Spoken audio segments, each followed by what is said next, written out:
sangat berbahaya, karena kalau saya tidak bertobat hanya dua, saya mati atau saya masuk penjara. Dan waktu itu saya bekerja di Palladium Hotel Kaisar itu. Nah, dalam keadaan itu saya pernah jalan ke di satu diskotik Pujasera. Disitulah saya mau ketangkap. Tapi sebelum tertangkap, di tempat kerja saya itu mereka nangkap seorang lighting. Cuman salah sasaran lah. Itu dia nyari sasaran siapa, cuman saya nggak kelihatan sama teman saya itu. Dia nangkap reserse ini, yang nangkap saya punya teman terkenal itu DJ Jovi Saputra. Itu. Nah ini saya pada waktu penangkapan itu tuh saya ada di Pujasera, itu saya selamat. Setelah pulang, nah itu dalam perjalanan itu saya di Matraman itu ada seorang polisi brimob lagi pada razia lah. Itu ketangkap Pak. Saya dalam keadaan on, jadi on tingkat tinggi lah, kalau kata Bung Edi tingkat dewa gitu. Nah itu saya diperiksa Pak, saya disuruh turun. Kebetulan saya sama teman saya itu juga, itu DJ juga, itu orang Makassar. Langsung dipunya selidik, dia cucu turunan pejuang, kan bingung ya.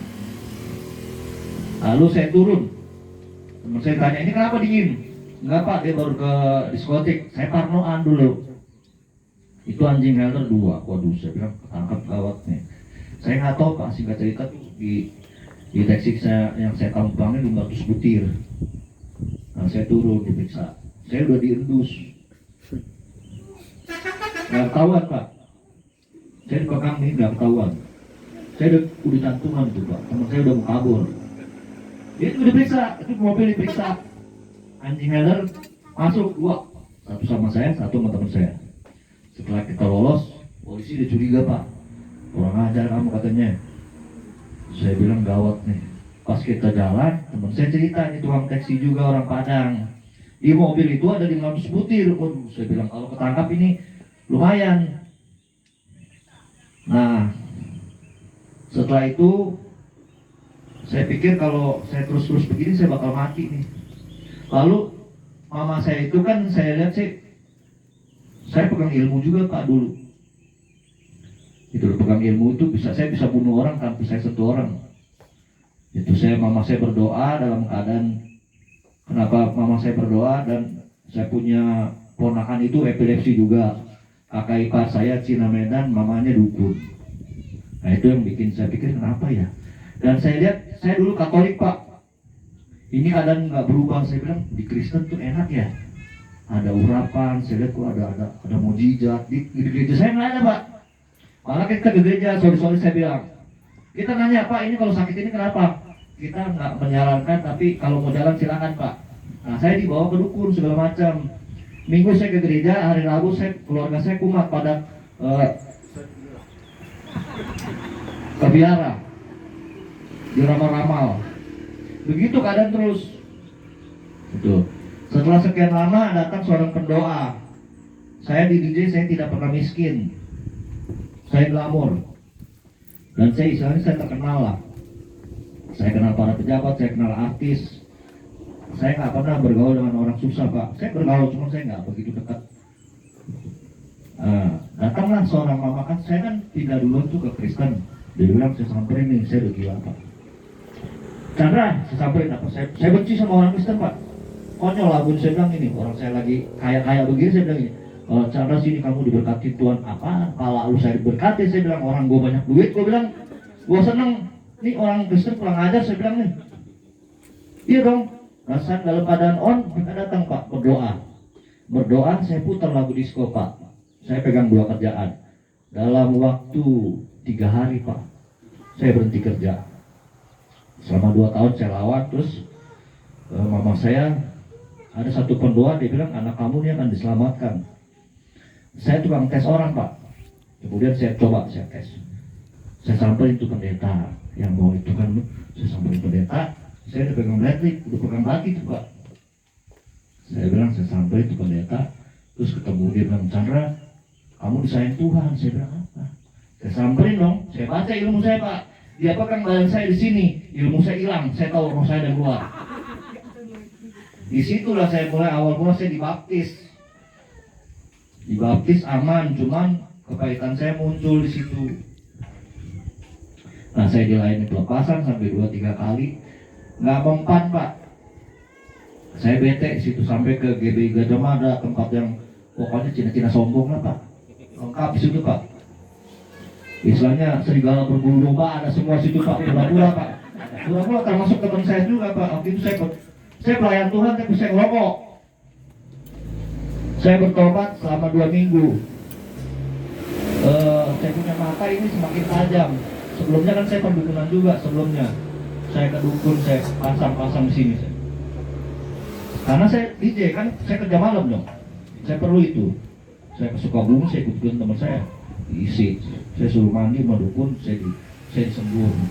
Disuruh mandi di tempat-tempat kayak begini loh.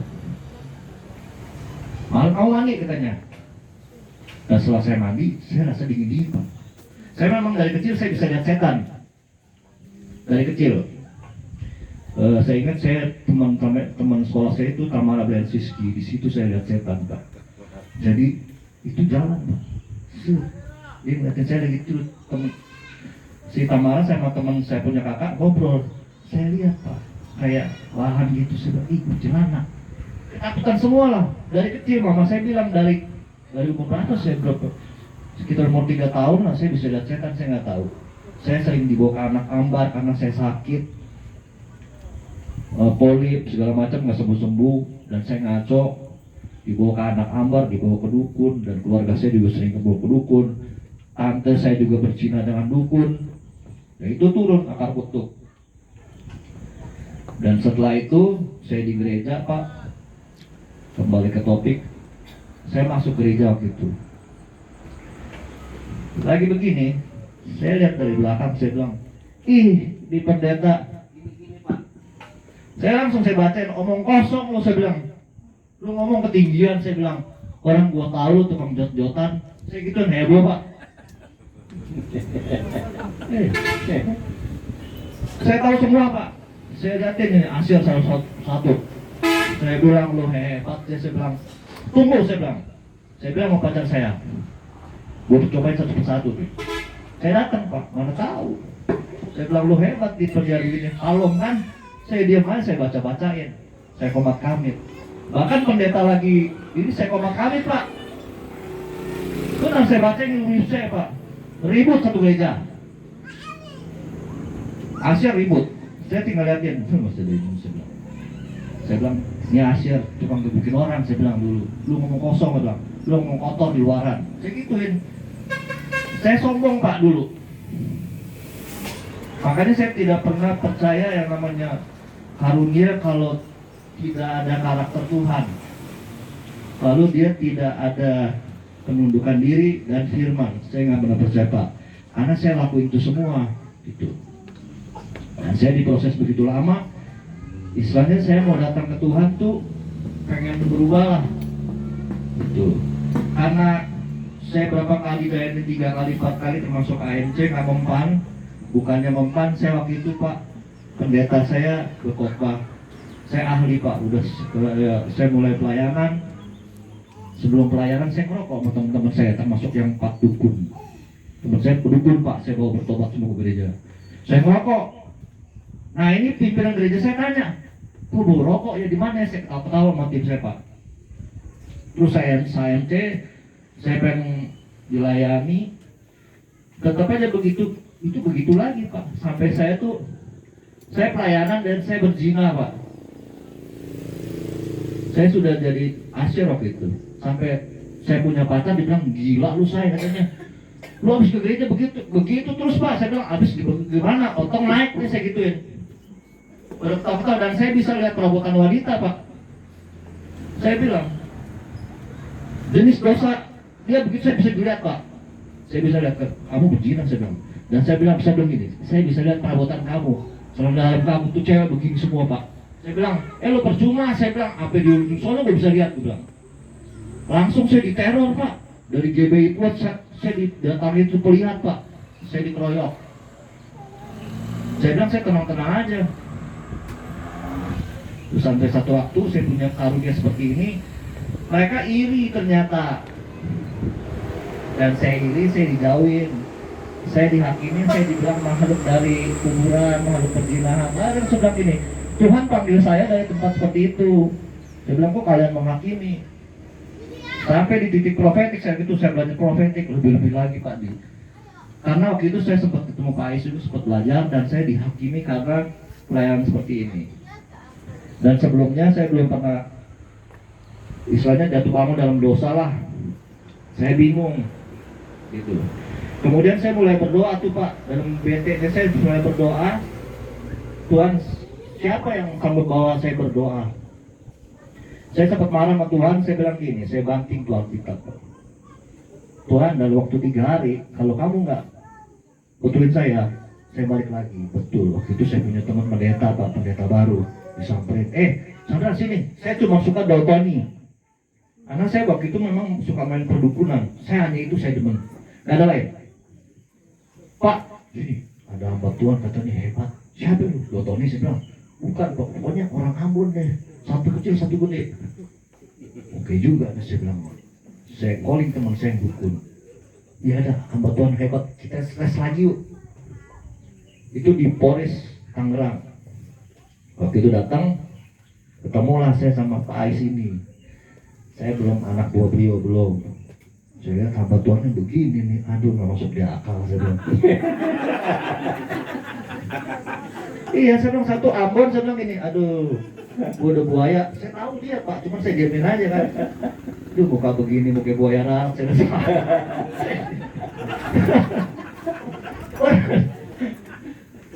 Saya tahu, saya lihat orang begini dari kejauhan, saya langsung tahu nih. Saya diamin aja kan, buat tes lah satu persatu. Pas saya ketemu Pak, ini lain Pak Ais ini Pak. Upik saya panas, saya ngatakan, disuruh beliau sudah datang. Selama waktu itu saya persiapkan, saya tes nih.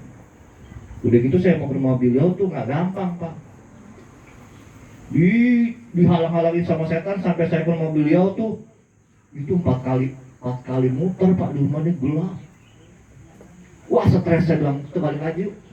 Udah sekian lama saya nggak datang. Saya berdoa, akhirnya ketemu, saya dilayani beliau, saya lihat. Saya takut tuh beliau, saya takut. Sini kantor kamu, saya nggak berani. Saya lihat, ini siapa nih di belakang dia? Ada malaikat. Malaikat itu besi. Saya langsung takut. Malaikat itu bawa pedang. Saya takut. Sini kamu berapa? Saya berani. Udah saya dipegang begini Pak, hancur. Terus saya dirubak labik. Saya bilang, segala gunting, segala sekop, segala apa. Nah saya lihat itu. Tangan bisa jadi urusan, jadi kayak mata bor.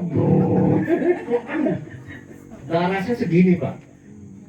Saya geloncongan dari rumah beliau kan gede nih, ada 4, 5, 8 ini. Udah mandi Pak, putar-putar. Itu teman saya pada kabur Pak,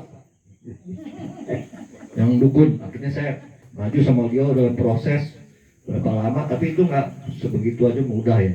Saya diproses sampai saya waktu itu dibawa Tuhan ke titik profetik lah. Saya nggak suka, saya cuma suka pelepasan karena saya pikir Nabi, saya orangnya kan gaul.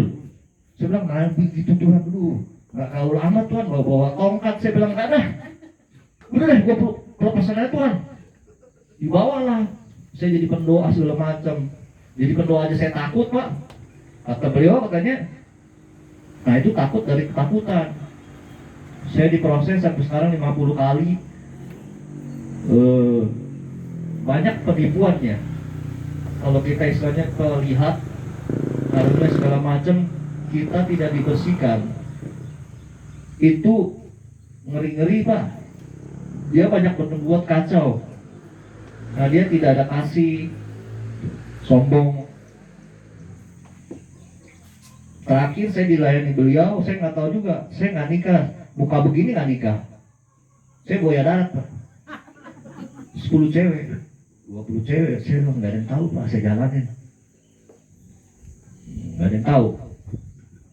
Setelah saya dalam Tuhan, saya bingung, kok makin susah saya stres ya. Saya kayak Voltus, saya sempat marah ke Tuhan, Tuhan udah deh saya tinggalin deh. Orang saya kaya waktu saya belum bertobat saya kaya. Kalau dalam Tuhan saya susah. Cewek susah, keluarga saya hancur. Karena apa? Dari nenek moyang saya tuh, kakek saya Singapura, saya punya nenek asli Bogor. Nah itu main-main kuasa gelap dan Islam. Sampai saya tuh dilayani ngaji, Pak. Segala Nyeroro Kidul. Nah itu yang Nyeroro Kidul yang buat saya susah. Saya punya keluarga tuh hancur, Pak. Saya bingung waktu saya pelayanan itu saya bisa rasa, Pak, ini ada yang lain. Itu Nyeroro Kidul. Saya bilang sama dia, cek, saya ada yang lain. Saya bilang nih, ya ada apa ya? Saya tahu terasa kan. Dia bilang, Abah, itu Prabu Siliwangi. Karena saya punya kakek segala macam itu di gunung-gunung semua. Pakai kuasa begituan. Nah itu kan istilahnya turun. Saya punya wadah. Itu dibalikin sama setan. Jadi saya bisa lihat segala sesuatu. Saya bisa baca, saya tajam. Saya di gereja pun saya bisa pakai firman. Tapi saya berzina. Saya gebukin orang. Terus saya termasuk suka ADRT juga. Itu juga kutuk. Ternyata dari saya punya kakek. Kalau marah kayak gitu. Saya punya nenek kan zaman penjajahan kan anak RT lah.